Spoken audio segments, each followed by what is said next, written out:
Hello friends, in this lecture we are going to discuss about class 9 chapter motion.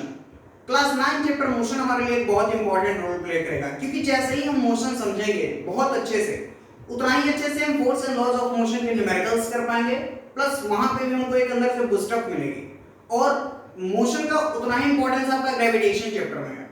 तो सबसे पहले हम लोग स्टार्ट करते हैं मोशन।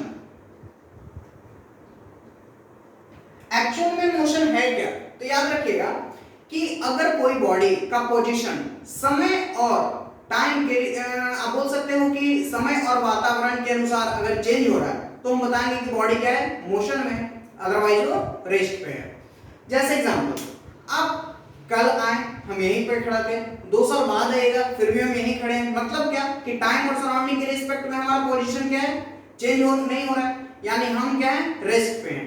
अगर भाई कोई व्हीकल्स है, कल मान के चलिए यहाँ पे खड़ी थी, है ना, या 1 घंटे पहले यहाँ पे खड़ी थी, फिर 1 घंटे बाद ये मूव करके यहाँ आ गया, तो मतलब क्या कि टाइम और सराउंडिंग के रिस्पेक्ट में बॉडी में क्या हो गया, चेंज हो गया। तो हम बता सकते हैं कि बॉडी क्या है, मोशन में है। यानी अगर कोई बॉडी का पोजीशन टाइम और सराउंडिंग के रिस्पेक्ट में चेंज होगा तभी बताएंगे कि बॉडी मोशन में है, और अगर कोई बॉडी का पोजीशन टाइम और सराउंडिंग के रिस्पेक्ट में चेंज नहीं होता है तो हम सिंपली बताएंगे कि बॉडी क्या है, रेस्ट पे है। अब देखिए मोशन जैसा ही होता है उसके बाद एक और टॉपिक हमारे दिमाग में आता है कि स्केलर क्वांटिटी और वेक्टर क्वांटिटी क्या है। तो याद रखिएगा कि कोई भी फिजिकल क्वांटिटी जिसके पास सिर्फ मैग्नीट्यूड होता है उसको हम बोलते हैं स्केलर क्वांटिटी, ठीक है। अब जैसे लेंथ, मास, टाइम, ये सब क्या है, हमारा एक स्केलर क्वांटिटी है। डिस्टेंस क्या है, एक स्केलर क्वांटिटी है, इसका कोई डायरेक्शन नहीं है। लेकिन वेक्टर क्वांटिटी क्या है, वैसा फिजिकल क्वांटिटी जिसके पास मैग्नीट्यूड और डायरेक्शन दोनों होता है उसको हम बोलते हैं वेक्टर क्वांटिटी। एग्जांपल आप बोल सकते हैं फोर्स, है ना, वेट, ये सब क्या है, हमारा वेक्टर क्वांटिटी है। नेक्स्ट आज हम लोग एक टॉपिक देख रहे हैं कि एक्चुअल में ये डिस्टेंस और डिस्प्लेसमेंट है क्या, ठीक है। तो देखिए यहां पे एक बंदा खड़ा है, ठीक है, और यहां पे उसका घर है और यहां पे उसका स्कूल है, ठीक है। बंदा को स्कूल जाना है तो बंदा का ये इनिशियल पोजीशन है और ये उसका क्या है, फाइनल पोजीशन। तो इनिशियल पोजीशन और फाइनल पोजीशन के बीच का जो शॉर्टेस्ट पाथ है ना, इसी को हम बोलते हैं डिस्प्लेसमेंट। यानी डिस्प्लेसमेंट कुछ नहीं है, सिर्फ क्या है, shortest path between the initial and final position. अब वही बात आती है कि डिस्टेंस क्या है, तो ये जो हमारा एक्चुअल पाथ का जो लेंथ है टाइम के अकॉर्डिंग, ये जो हमारा एक्चुअल पाथ का जो लेंथ है यही क्या हमारा डिस्टेंस है, ठीक है। और डिस्टेंस होता क्या है, स्केलर क्वांटिटी है, और डिस्प्लेसमेंट क्या है, वेक्टर क्वांटिटी है। कोई डाउट, कोई डाउट? चलिए अब हम लोग देख रहे हैं कि सपोज करते हैं कि ये हमारे पास एक है, ठीक है, ये हमारा कुछ इस तरह से ग्राफ है, ठीक है। तो इस ग्राफ में हम देख रहे हैं कि ये जो है, ये एक पॉइंट ए है, एक पॉइंट बी है, ठीक है। ये हमारा एक्चुअल में एक्स वाई एक्सिस है और ये हमारा क्या है, एक्स एक्सिस है, एक्स एक्सिस है। तो ध्यान से देखिए कि ए पॉइंट से जाने के लिए बी पॉइंट, ये हमारा अगर एक्चुअल डिस्टेंस हमारा कितना है, मान के चलते हैं कि 10 किलोमीटर है, ठीक है। और ऐसे अगर ऐसे हम जाते हैं तो टोटल हमें कितना लग रहा है, 20 किलोमीटर लग रहा है, ठीक है। तो ये हमारा इनिशियल पोजीशन है और ये हमारा क्या है, फाइनल पोजीशन है। तो ध्यान से देखिए इनिशियल पोजीशन और फाइनल पोजीशन का जो शॉर्टेस्ट पाथ है, यानी ये वाला जो है, यही क्या हमारा डिस्प्लेसमेंट, और ये जो हमारा एक्चुअल पाथ जो है, ये जो लेंथ है टाइम के अकॉर्डिंग, ये हमारा क्या है, आपका डिस्टेंस है, ठीक है। यहां से भी हम देख सकते हैं। नेक्स्ट हम लोग देख रहे हैं एक चीज, वो है हमारा speed. What do you mean by speed? Speed क्या होता है? तो याद रखिएगा कि स्पीड जो है वो हमारा रेशियो होता है डिस्टेंस बाय टाइम का, डिस्टेंस अपॉन टाइम का। और स्पीड भी क्या है, एक स्केलर क्वांटिटी है। स्पीड का जो यूनिट होता है वो होता है हमारा metre unit of speed is metre per second. Next है हमारा, कोई डाउट यहां तक? Velocity, what do you mean by velocity? Velocity जो है वो कुछ नहीं है, बस रेशियो है हमारा distance upon time, displacement upon time का, डिस्प्लेसमेंट अपॉन टाइम। वेलोसिटी क्या है? वेलोसिटी एक हमारा वेक्टर क्वांटिटी है और वेलोसिटी का भी यूनिट सेम होता है, unit of velocity is metre per second. अब देखिए, क्योंकि स्पीड एक स्केलर क्वांटिटी है और वेलोसिटी क्या है? वेक्टर क्वांटिटी है। सेम इसी दो से हम और बता सकते हैं कि एवरेज स्पीड क्या है। अगर कोई बोल दे what do you mean by average speed, या एवरेज स्पीड हम कैसे फाइंड करेंगे? तो एवरेज स्पीड आप बता सकते हैं कि टोटल डिस्टेंस टीडी और बाय टोटल टाइम। यानी कोई बॉडी, मान के एग्जांपल मान सकते हैं हम, यहाँ पे कोई बंदा यहाँ पे पॉइंट ए पे है और ए से बी की दूरी है 2 मीटर और यहाँ जाने में भी इसको 2 सेकंड लगा। फिर बी से सी जो डिस्टेंस है वो है हमारा 4 मीटर और बी से सी भी इसको जाने में कितना लगा? 4 सेकंड लगा। तो सिंपली हम बता सकते हैं कि अगर एवरेज स्पीड हमें निकालनी है तो एवरेज स्पीड क्या होता है? Total distance by total time, यानी टीडी अपॉन टीटी।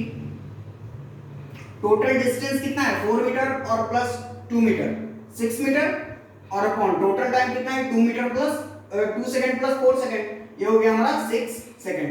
तो हम बता सकते हैं 1 मीटर पर सेकंड के स्पीड से क्या करना है? बॉडी मूव कर रहा है। यहां तक कोई डाउट? तो अभी हम लोग देखने जा रहे हैं एवरेज वेलोसिटी के बारे में। Average velocity, average velocity, average velocity भी कुछ नहीं है, जैसे एवरेज स्पीड हम लोग क्या देखे थे? Total distance by total time. तो एवरेज वेलोसिटी भी क्या होता है हमारा? Total displacement bye total time, bye total time. इसमें भी सेम कॉन्सेप्ट है, डिस्प्लेसमेंट है तो हम शॉर्टेस्ट पाथ रिज्यूम करेंगे और उसमें हमको जितना टाइम लगेगा उसको हम लोग रिज्यूम कर लेंगे total time.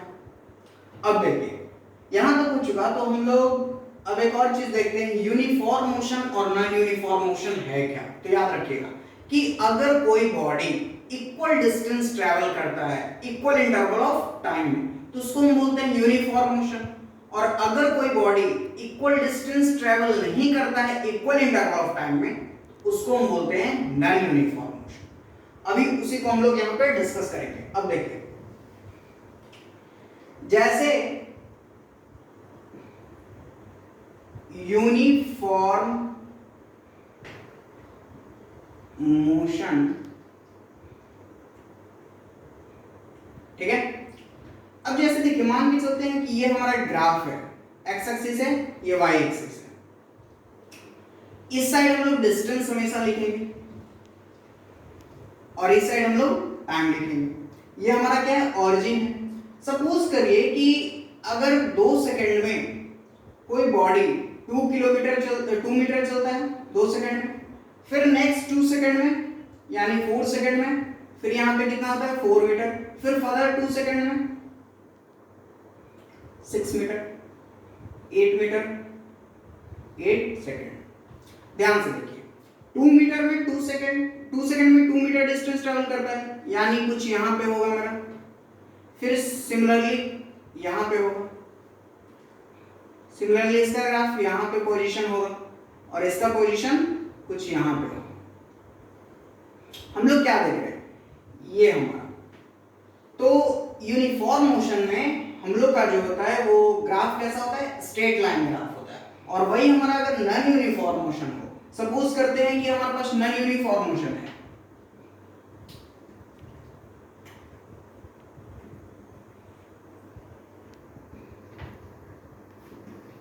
Non uniform motion में क्या होता है कि ये हमारा एक्स एक्सिस है, ये हमारा वाई एक्सिस है, ये हमारा ऑरिजिन है। सेम इधर हमारा डिस्टेंस होगा और इधर हमारा टाइम होगा।